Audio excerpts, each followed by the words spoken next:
Welcome everybody. While we're still having people come in, as we usually do in these kind of events, I would encourage you to drop your name, your LinkedIn profile into the comments. One of the wonderful things about government contracting, and I know Ray, you'll certainly back this up, it's such a friendly group and we grow better together.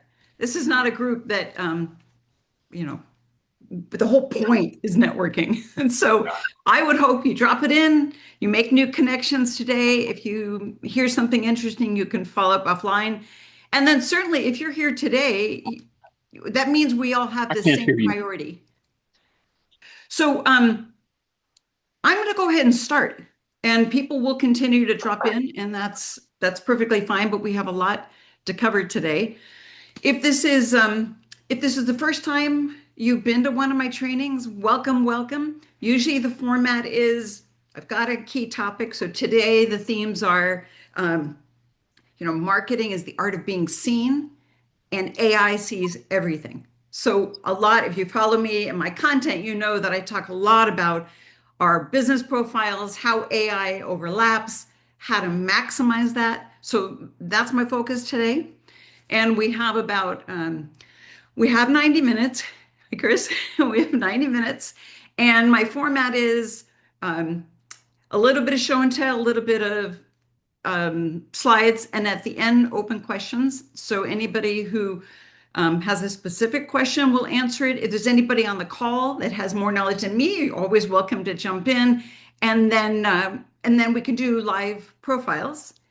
And then the final reminder on that is if you joined this event, wow, who are all these people in that room? Hello, everybody. Maybe can you drop in the chat who you all are? That's just awesome. I love that. Anyways, but if you have questions at the end, but everyone who is on this call, I have invited you to connect with me.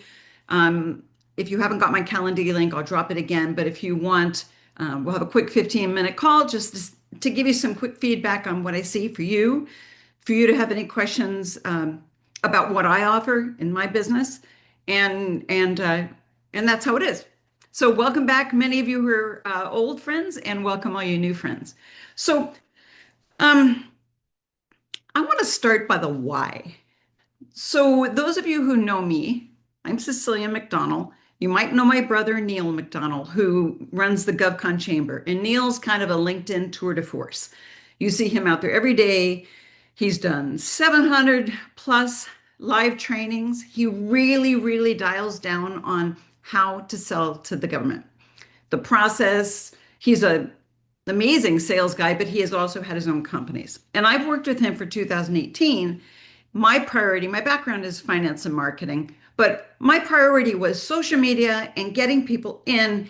And when we started, and maybe you know this from your own business, you start out on a plan and you think it's one way and you have all these assumptions, and then you're completely wrong. And that's what happened with us. We thought we thought people just didn't know how to sell.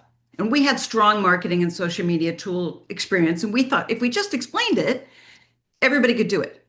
And as we went on, we realized a couple of recurring themes. One was people often started their government contracting business, did all the proper SBA stuff, and then never looked again.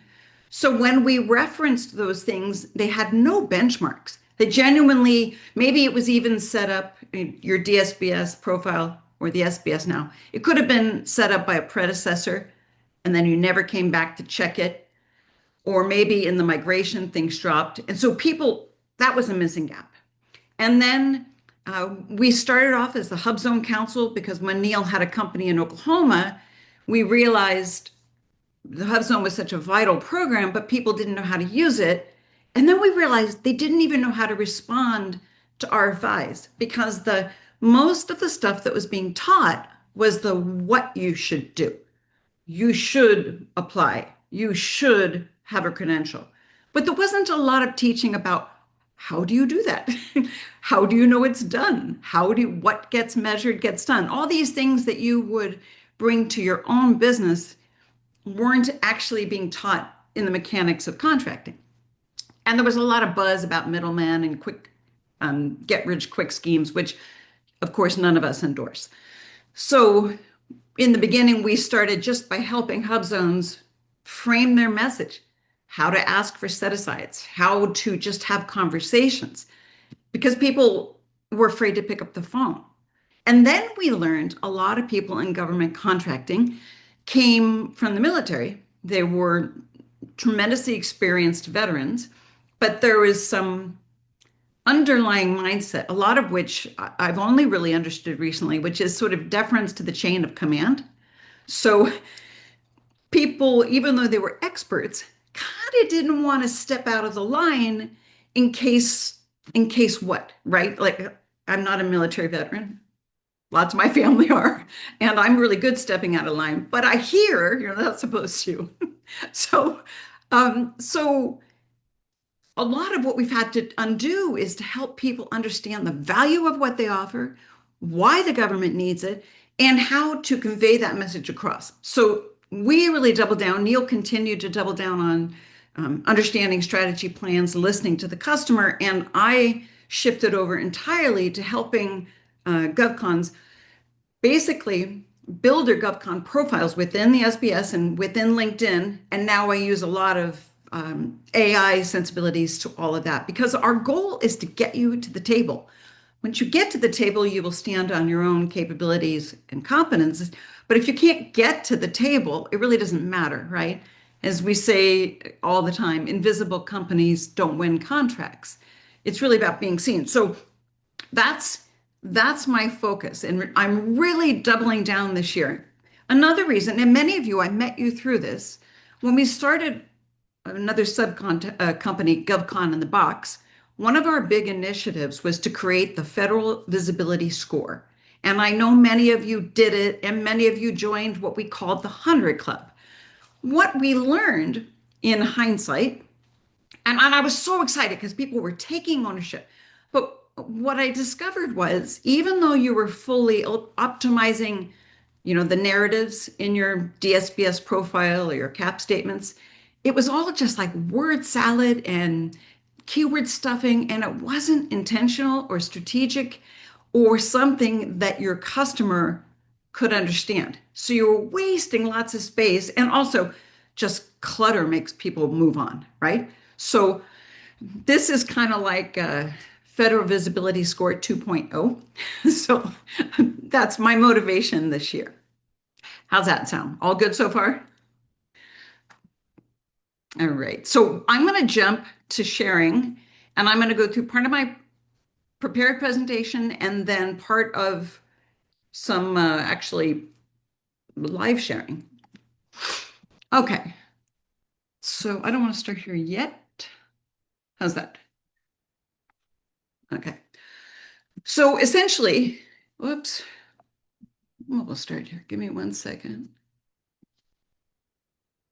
Oh, should have set that up. Okay, so here's what we're going to do today. We're going to talk about how your SBA profiles relate to LinkedIn, AI, how to use it as a friend or foe, what I call the pre-framework for LinkedIn visibility. Many of you know that. That's positioning, reputation, and engagement.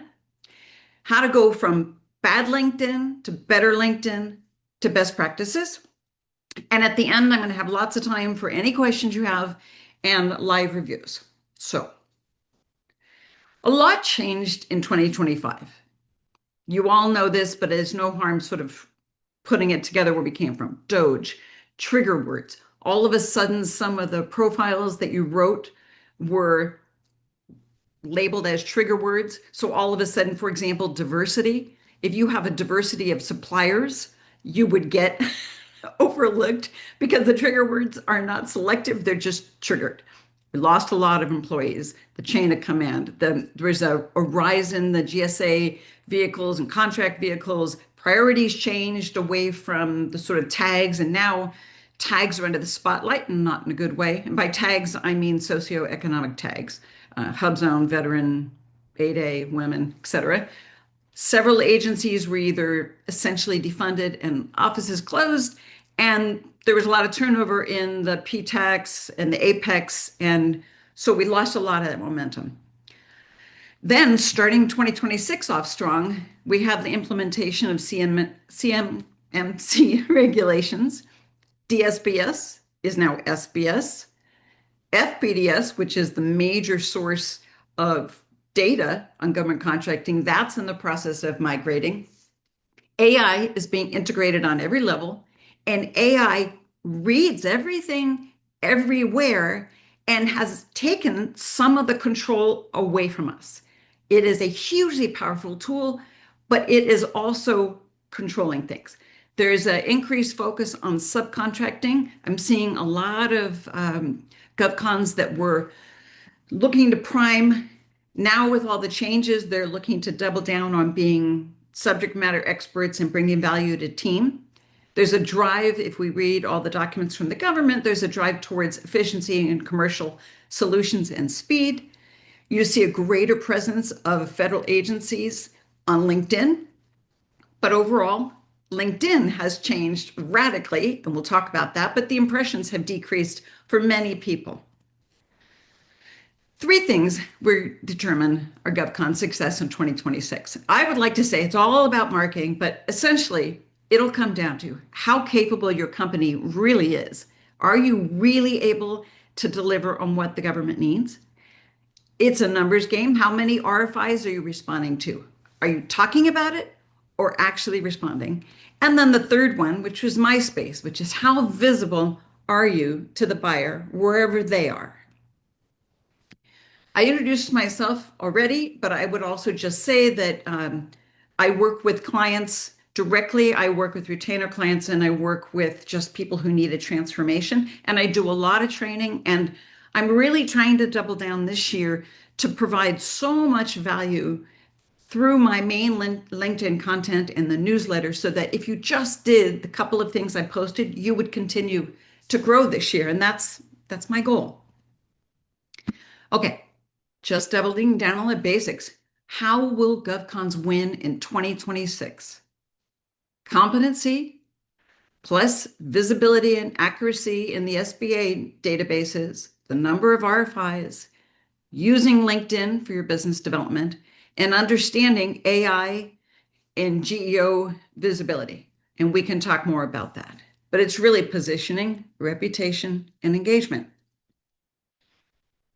So I just like to say marketing is the art of being seen. Sales is transactional, but marketing is being all things all the time. And so this is where AI becomes a fabulous tool for us, because AI is it's just under everything that we do. So I want to walk through what it means for typical GovCon.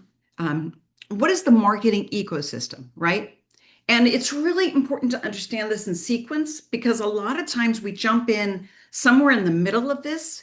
And if we don't go back to the starting place, the foundation is not built. So the first half of it is really your public facing, your government facing elements, right? It's your capability statement. You decide you're going to sell to the government. You create a statement of your capability and relevance, and it has all the essential information. Your NAICS, your past performance, your core competencies. You all have good capability statements. That's where it starts. Anything that follows after that has to be a mirror or extension of that core document. So after your capability statement, you create your company website. On your company website, it should mirror that capability statement. You have a company page that serves as a marketing page for government buyers, and it's going to repeat exactly what you put the capability statement, and it's just going to tell a bigger story. But all those core elements have to be there. Your NAICS, your UEI linked to your profile on the SBA. This moves the friction, right? Because you want it to be so easy for people to find you. After your capability and statement, your website are built, then you create your government profiles. You started, and I know that you have all done this because you couldn't be selling to the government. I'm laying it out to remind you to go back and refresh these to make sure they actually say who you actually are, and to catch any data gaps that might have happened in the recent government transformation. So you go to the SBA, you've set up your sam.gov, and then once that's in place and you get your website, then you go on and you make sure that your DSBS or SBS profile now has the rest of it. We're going to spend a lot of time on the SBS profile because that's the searchable and that's where your narrative is. And that's one of the biggest marketing fingerprints you have. So these are your official profiles. Each one of them has your UEI and your certs. So we're actually going to go in and look at this so that you can see what we see and you can see what buyers would see when they're looking for someone in your business or in your space.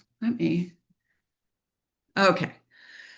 So this is the new SBA small business search. If a buyer was coming, they would come to this site. And so we know the buyer can come and use their internal in-house database or to this one. You want to at least be here. And then once this is strong, you want to be sure that you're in all the agency databases. But let's start here. They want to come and find a small business fast. So let's pick Chris, I think I'm going to use you if I do this right. Angel. Okay, so I put in Agile Vector. So let's do this story. Let's say our good friend Chris Moffat, who is on the call, Chris is in Florida and she has a training company. And so a buyer is looking for training services. They meet her at an industry event and she says, oh yes, Agile Vector, you should go look. So they come here and they look her up. The first impression we see is the name of her company. We see her active SBA certifications, not important unless they're looking for them, but it is a subtle reinforcer. And so it's important. It's got her contact information, very accessible, and her address. And this is just the way I have it set up. I'll show you in a second. And we see that she's linked to her capability statement. So I think, okay, let's look at Agile and see who they are. I come down here. First thing I see is a fairly well-written capabilities narrative. This is the first thing that's skimming through. So you want it to just be easy to understand, not just packed with random stuff. And you notice, and I know Chris is a veteran and I know her company is women-owned, but you see that she doesn't lead with that. She leads immediately talking about sourcing subject matter experts. This is what the buyer is going to look for. First, she starts with, here's how I help you. And then she comes up behind it, and this is why I'm the right person for it. So I'm not going to spend a lot of time going deep into it, but I'm showing you her rationale here. Then if I was to click on her capabilities statement, so this is really cool, but I'm going to show you something because I warned Chris about it. In preparing for this, I thought I'd look at her statement. This is not searchable. However this was uploaded, it looks like maybe it was uploaded as a JPEG, right? As an image file instead of a PDF. When somebody gets here, they should be able to just skim. You see what I'm doing? I'm not getting anything to be able to lift it. So then and so she has her hyperlinks, but it doesn't work. So in the eyes of a government buyer, even as beautiful as this statement is, it is not accessible. So I know she's working on this. When she goes back to her website, she's going to upload a PDF and make sure that it's searchable. Let me just close out on that one. So when we go down, she's got a good range of NAICS codes. I wanted to point out something new that's happened since the federal visibility score process. We used to prioritize capability narrative up at the top, make sure you go for the full, I think it's 1,000, I forget the number count, sorry, full character options. But here's what's changed when they migrated. The keywords down here, we used to say, that was like the third element. Your capability narrative was most important. Then this special equipment field, because that's also AI searchable. And the keywords were also important. What has changed in this migration is the keywords are outranking the capability statement or the capability narrative. So if you haven't gone back to refresh this, you'll want to do it. I'll give you a really good example. Two examples. One was I was working with the CMMC company and I said, okay, I'm going to go look. And I searched and they were not coming up under their primary service. And that was because they didn't have it here. They just had it down somewhere as a footnote or they had it spelled out. So you want to put in the keywords the words you absolutely must be found for. You don't need to worry about stuffing it. Just absolutely what are the searchable terms, right? Um, we're going to come back here. Her NAICS are good. You want to have at least 10 NAICS is certainly the advice that Neil gives. I want to go back out here to show you something really important that we didn't talk about before.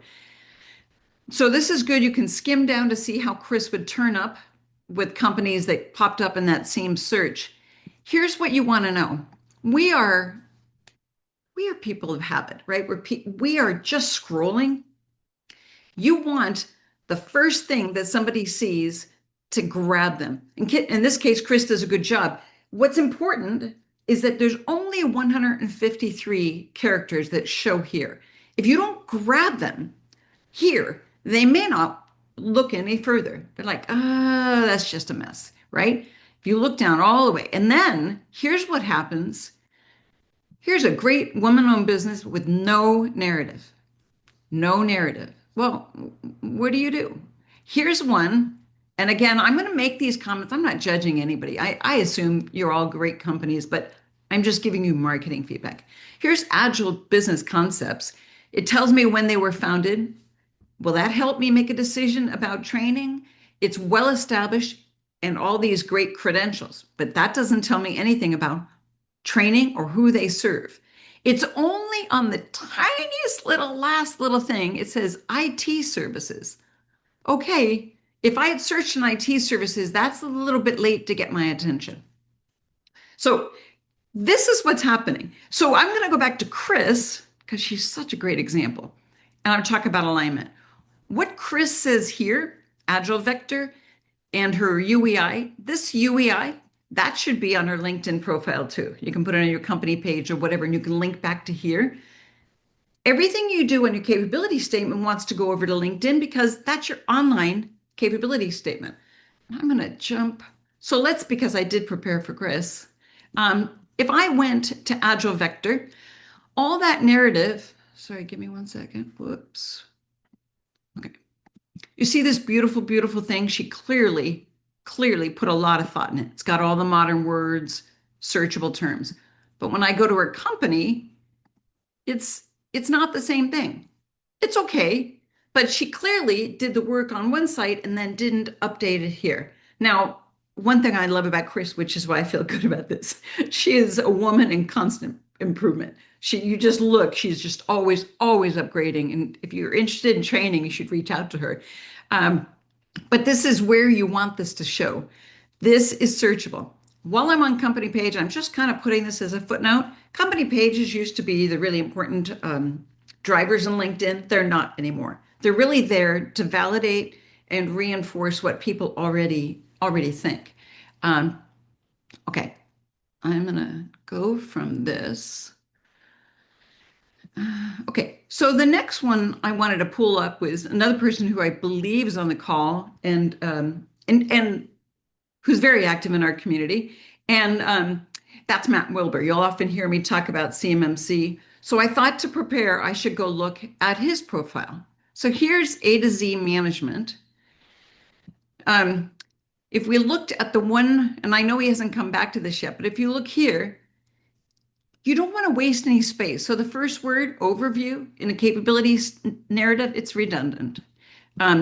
You don't even need to put the name of the company. You don't need to say that you're American owned and where you're located, because I can see that over here. You're saying that. I understand why, but it's just lost space. You could say it at the bottom of the description, right? What they really should be saying, and this gets into messaging framing, what they should really be saying is certifying GovCon businesses to be fully compliant and accessible for federal contracts operating in the DoD and civilian space. I made that off the top of my head, but whatever it is. But basically a punchline that immediately says qualified actionable outcomes. And then below that are all the extra really good searchable things. He's got all those important tech terms. But, sorry, Matt, didn't mean to call you out on it, but as long as I'm here, I'm going to. They have no capabilities link. Now, I happen to know he's a great company. So I think this is an excellent example of a profile that got created that never got updated. So imagine if somebody was coming in, found A to Z management company, knows that they're superb because they've met them at events, they've seen their website, and they look here and I'm like, yeah, I can't go any further. I don't know what that is. Um, but they might come down to the website. On a lot of profiles, this is simply missing. So I'm going to click that and we'll see together what we find. Okay, see this line here? Leading provider of management systems to business and government agencies. That should be the first line on their DSBS profile, the first line on their LinkedIn, right? So immediately they come here. I'm not going to spend a lot of time, but you can see how they have a much more enriched company website than the official. Uh, let me just move this thing. Okay, and then another thing I just want to flag for everyone because it's not unique to them. You see this thing in your footer? It says copyright 2021 to 2024. Well, it's 2026. So is it urgent? No. Is it sending a subtle message that maybe they're not as close attending to details, or maybe they're out of business, or maybe this is the old company and they have a new website? It just introduces friction. So again, the point today is just to nudge people to clean up your profiles and to see the AI sees this. It's not just me, I'm just the messenger. Don't shoot the messenger. It's I'm telling you what the AI can see about you. Okay, so I'm going to go back. Oh, so I think from this, okay, I think from this you can see what I'm saying about what people find in your profile. So then let's go to the second phase of your marketing circle, your marketing ecosystem. The next thing is your LinkedIn personal profile and your LinkedIn company page. As I started to say there was a time early in LinkedIn where the company page was more important. You wanted it to be the brand standing out. But in the last several years, here as another social media, really our personal personalities, competence, nature, engagement, that's what gets favored both on the platform as a functioning platform, but also for visibility and dynamism and your LinkedIn engagement. So let me, okay. Hmm. So what's changed on LinkedIn? Because this is, it's super exciting. So the old algorithm used to say, wow, this person's really great. They have a ton of connections. And you would send an article out and it might be out there for days, a post, and you could do a lot of selfies and you could talk about how great you were and you just got this award and you could just do random engagements. And the old algorithm rewarded sort of the old Microsoft way of thinking, meta properties, looking down into the details of a document. That's still relevant, but it's not anywhere on the top 10 things that get your visibility increased on LinkedIn. The new LinkedIn, and you see me writing about this a lot, the new LinkedIn is called 360 Brew. That's their algorithm. And they focus on not how many people you're connected to, because they also realize that's false data. For example, I met with a gentleman last week and I was stunned because he had kind of a skeleton profile, but he had 11,000 followers. And it seemed like a lot for somebody who wasn't really on the platform. And then he said, oh no, I just have an AI scraper tool. It just goes and finds them, and then I just randomly connect with them, and I'm going to get to know them. I was kind of stunned because one, why would you connect with people that were not actually in your area of interest? Two, you've created a negative dynamic. So now you have a ton of followers, but a very low ratio percentage on who's engaging your platform. So now when AI looks at your profile, they say, wow, he's knows a lot of people, he's connected to a lot of people, but they don't seem to value what he has to offer. So if you were in that case and you have a bunch of old things, I would go back and look and say, um, maybe you want to trim those down, or more importantly, don't use AI to artificially inflate your profiles because it has a negative impact. AI knows how you think. This is the new, really, really exciting 360 brew approach.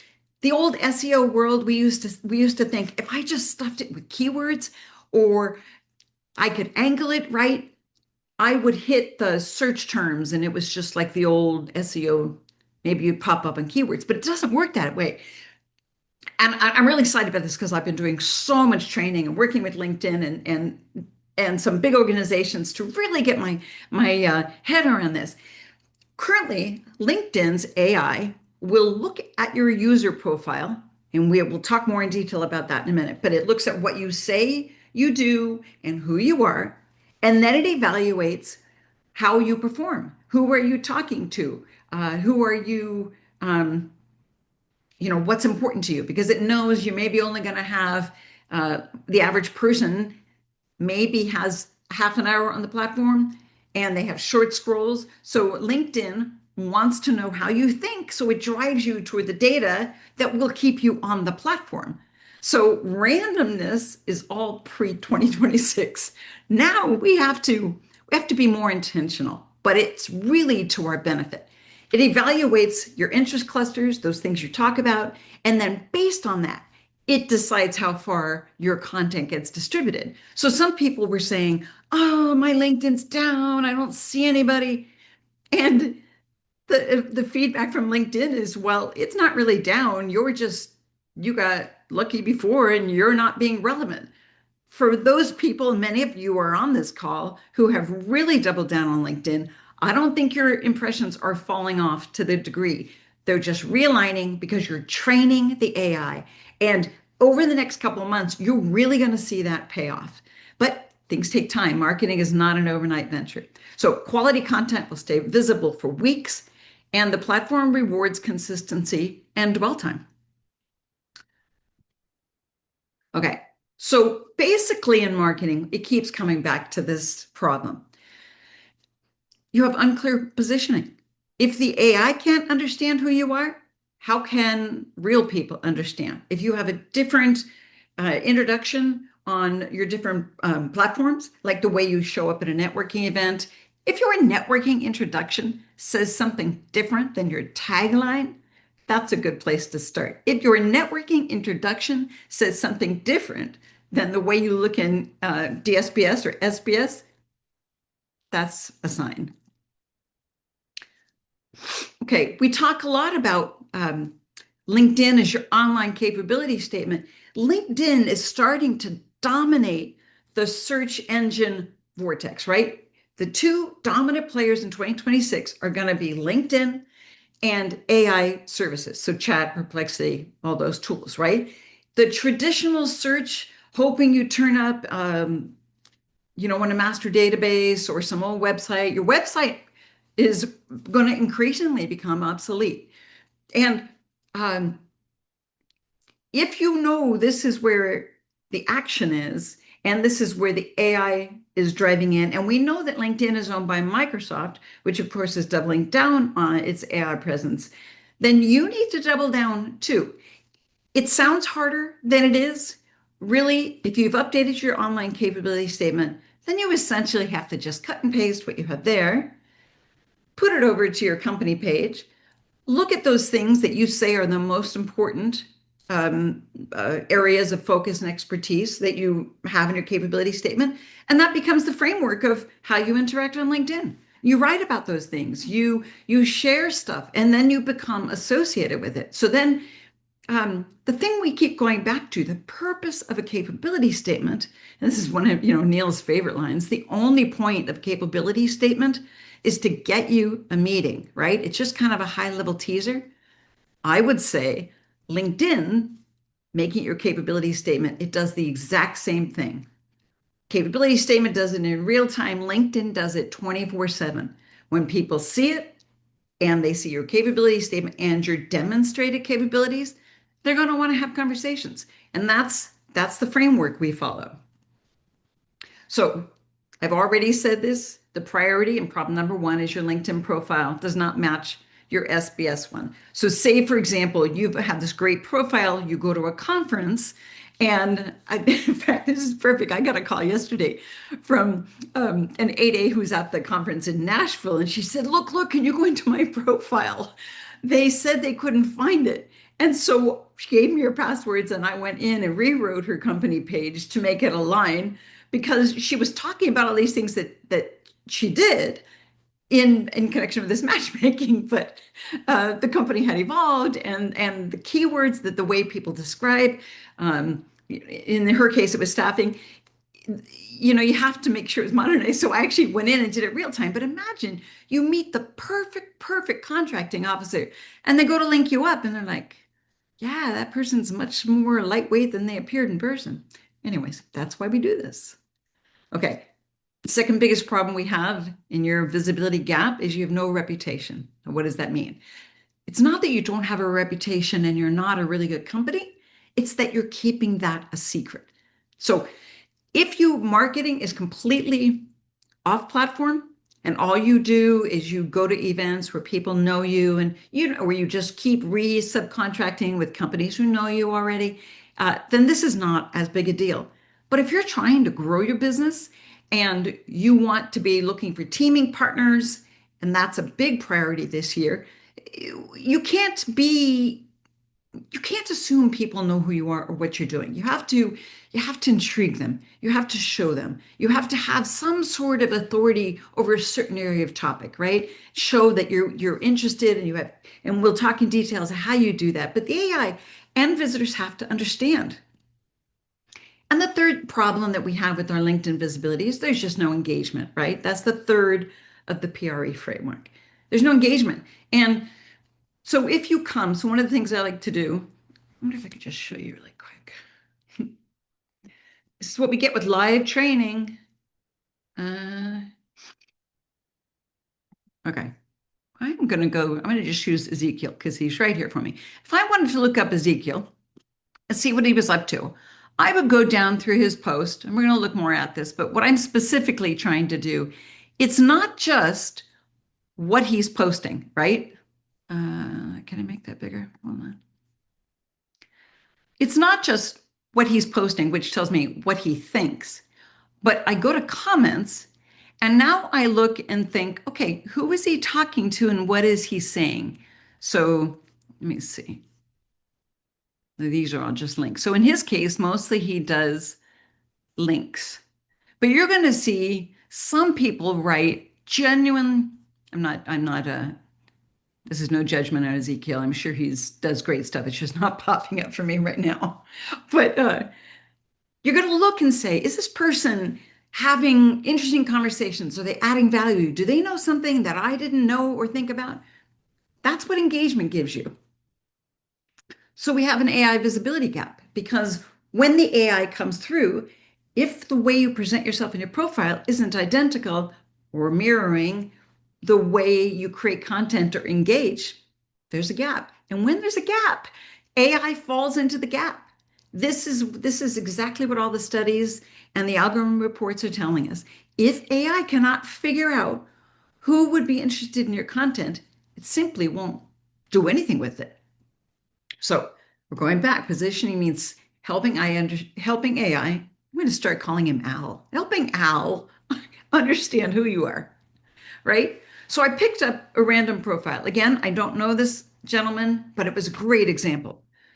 Most of you know this. I'm just going to flag a couple things. Your first and last name. If you put much more than that, things start to become heady. A profile banner that is actually related to the field that you were in.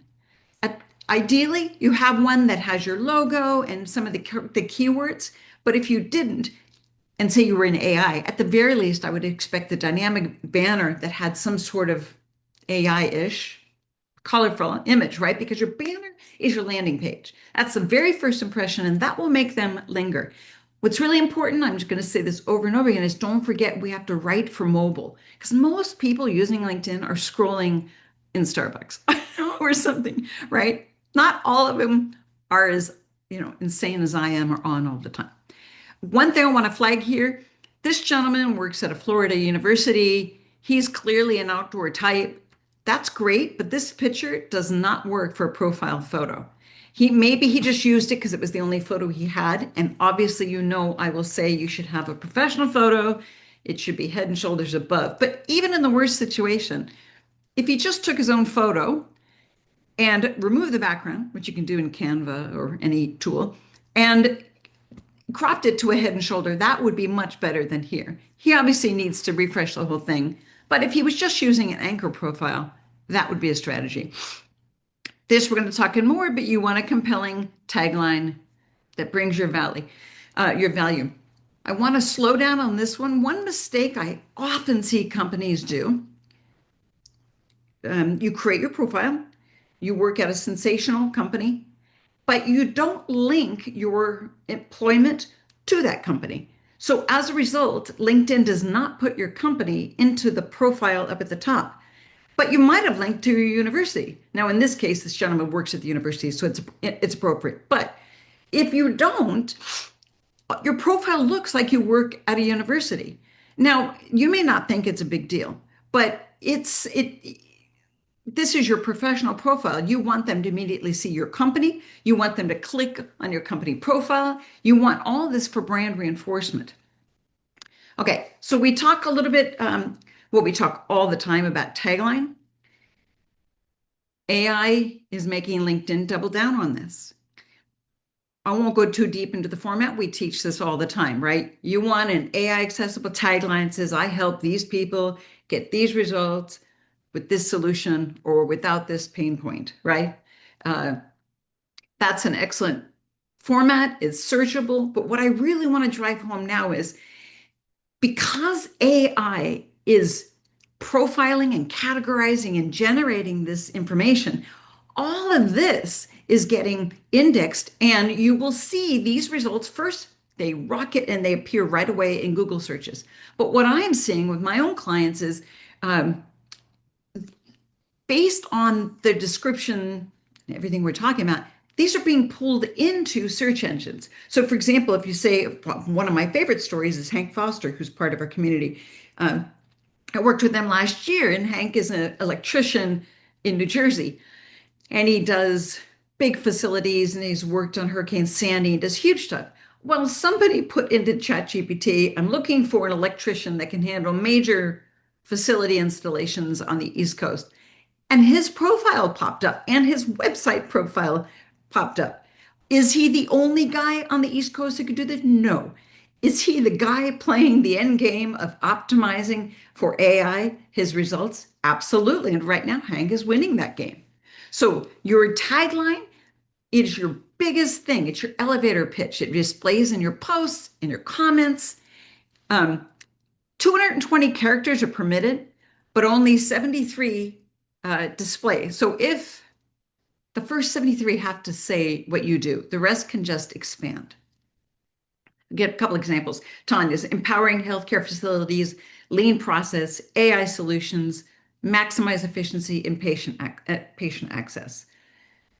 Lots of her core searchable key terms.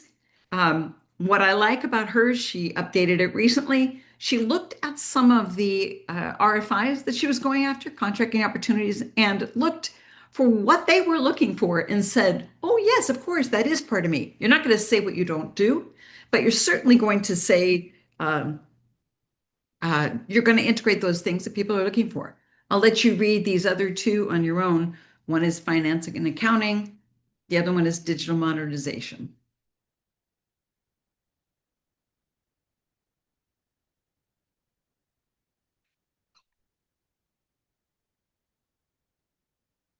Okay. So the next big section that is heavily AI searchable and would determine how you show is your value proposition as a story, or otherwise known as your about section. Now, some people frequently make the mistake of making it about themselves. Well, I wandered into this field. I was born in Cincinnati. Like, nobody cares. I hate to say that. I say that so harshly, but for this purpose, people are selfish. They want to know, is this the guy I'm looking for? Is this the woman who can bring me toward that contract conclusion? So those first two sentences have to hook your reader. They have to say, hey, I'm the partner you're looking for, right? You lead with your capabilities. I've got 25 years of verifiable expertise in federal accounting audits, whatever, right? You want to put in your tangible experience and expertise, and you definitely want to put in your UAI, NAICS, and certifications. And I just put them at the very, very bottom. You don't lead with that, but when you put those elements in, it creates continuity between your SBA profile, your company page, and your personal page. Okay, so reputation, second part of the triangle. Again, this is helping Al understand who you are, creating your content. So the old way was echo chambers. People would get on LinkedIn, maybe they were all part of NAFCIA or a particular engineering group, and they would just talk to each other. Um, and then people would post and ghost. It's an expression where you just put something on your profile and then you don't come back and engage with the people who responded, or you don't try to do anything of larger visibility. And you don't talk to anybody else's post. It's dumping stuff. And then there's an old strategy of engagement pods on LinkedIn. If you ever wonder why somebody posts something kind of innocuous, and then all of a sudden there's a billion people that are like, yeah, yeah, that's great, that's great. That is not real. And LinkedIn is starting to punishment. An engagement pod is a group of people, not necessarily affiliated by interest, who get notified when somebody in their group posts and they swarm. I think I would call it LinkedIn swarming. That would be the way I'd do it.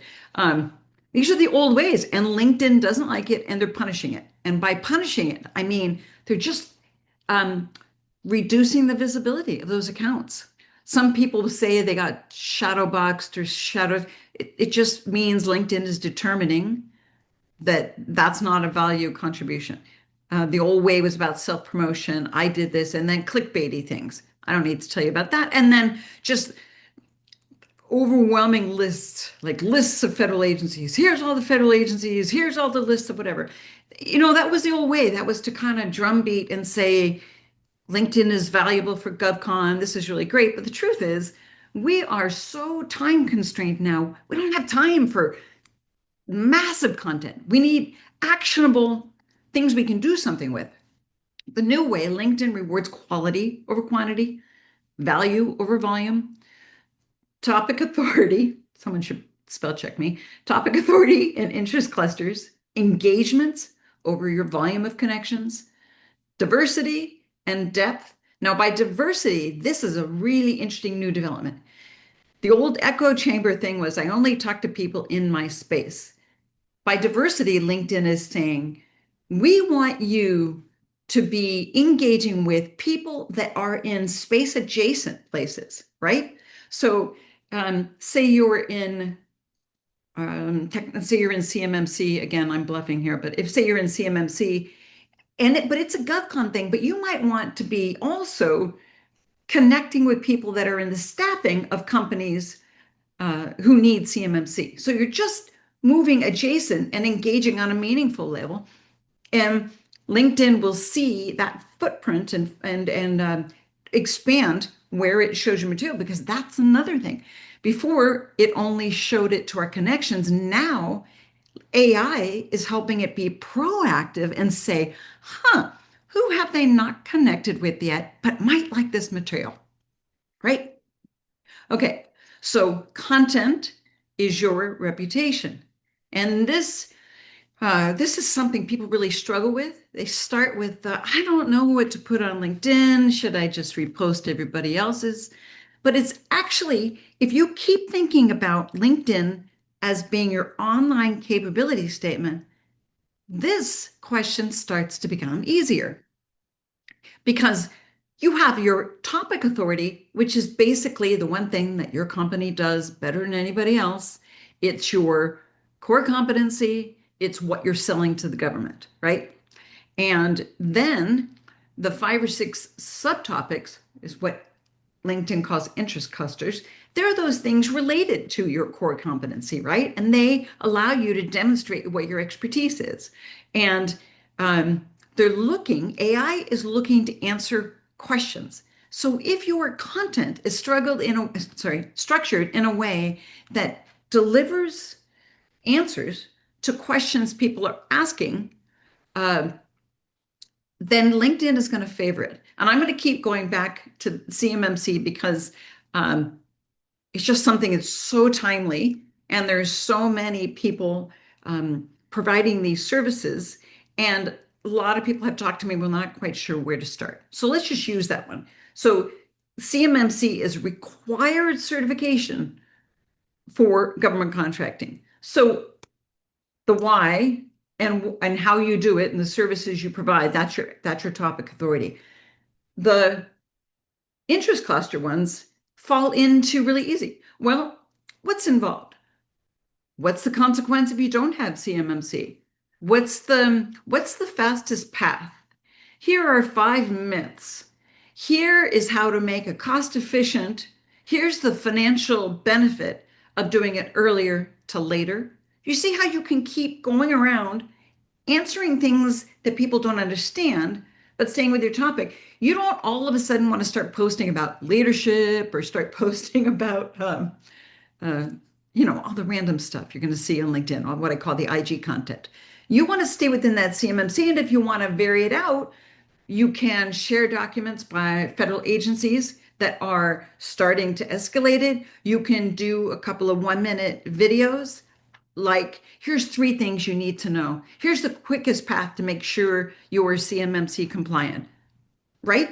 You just draw it out as a tree, and then you're starting to realize, oh, I can just keep creating content, variations of the theme, and over time, people will say, wow, that's the person who's educating us on CMMC for myself, right? My specialty is market visibility. My topics for GovCon market visibility. My topics, if you look, are the SBA data profiles, LinkedIn changes, AI, fastest path, how to integrate it, networking, teaming through visibility, right? These are all just things, but GovCon market visibility is my core topic. This is the kind of stuff I love to do. If you're wondering about this when you come on and we have our 15-minute call, I'm happy to do a brainstorming. If you work with me, this is the kind of stuff that we do well, because telling your story in a way that people understand is a passion. Okay, so engagement is creating conversations and getting meetings. So engagement is the art of talking to strangers. And I've been talking and talking. I would love it if you guys would drop in the chat. One, how many of my trainings have you been to in the past? And 2, did you go to my one called The Art of Talking to Strangers? We did all sorts of exercises about how to create content that provokes people to respond, how to literally ask questions that were not yes or no, because typically what happens is we ask affirmation questions, and then the conversation stalls out. So we talked about how you ask questions that get people talking about them versus you, right? Because actually what you really want to know is, you want to learn about your buyers or your colleagues or the potential federal contracting officers. So you need to have those conversations. But I'd be really curious who went to that. And if you didn't, tell me if that would be something that you would be interested in for a future webinar, because I love talking. Okay, so we're coming back to this full circle on the GovCon marketing ecosystem. I say pause right here after the LinkedIn company page, because there are other things that play into our marketing ecosystem, but they're less important. And I also want to really drill down here. So these things are just events, social media, meaning all things Meta, your Google business page, if you actually have a storefront, that's a huge value in AI search results. And YouTube is on the increase. Another day we can talk about YouTube. I'm happy to talk about what we've been learning there. But these things are so secondary. The federal ecosystem is everything from your capability statement down around halfway through the circle to your company page. And that's where you want to double down. And that's why when we say to you, the owners have to be involved in the marketing, this is what we mean, because the difference between LinkedIn and these things, you are selling your product and selling your story. Over on social media, it's anonymous. It's like beating the bushes. It's just awareness, but it's not business development, right? And so one of the things I'd love to know is, right now, where you're at with your business, and maybe you drop this in the chat. Do you do your own LinkedIn posting? Do you farm it off to a VA? Do you like have a social media intern that handles it? I'm curious where you're at. If you're handing off your business development activities to just a social media intern, or if you engage LinkedIn the way you would Instagram and Meta, you're not going to grow. These are entirely different ecosystems. I don't mind that she went to a different track. I only want to work with people who really, really want to grow. Okay, so closing the visibility gap. I'm starting to wrap this up, and then we could do some live questions and do some live profiles if you like. So just going back, the framework that I teach is called pre framework for visibility. It's positioning, reputation, engagement.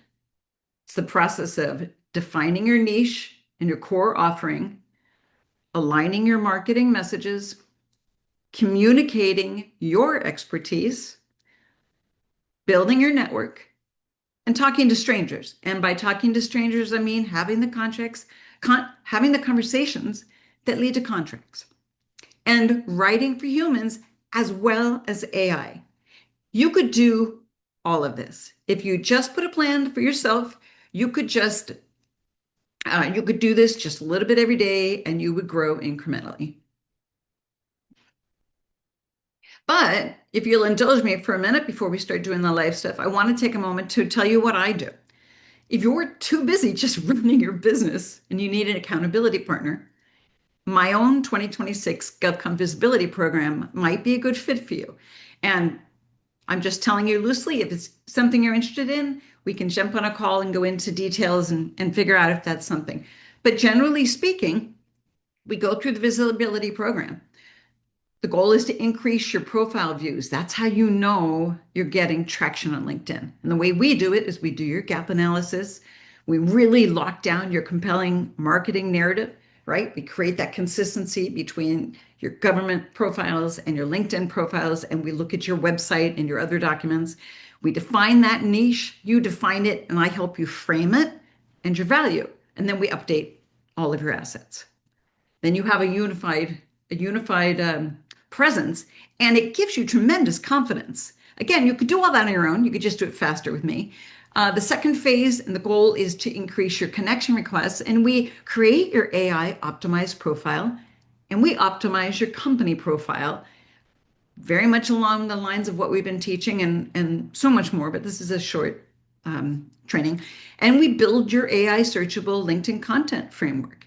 And we work together to figure out what is it that's your topic authority and how do you start to build that out so you're recognized for it.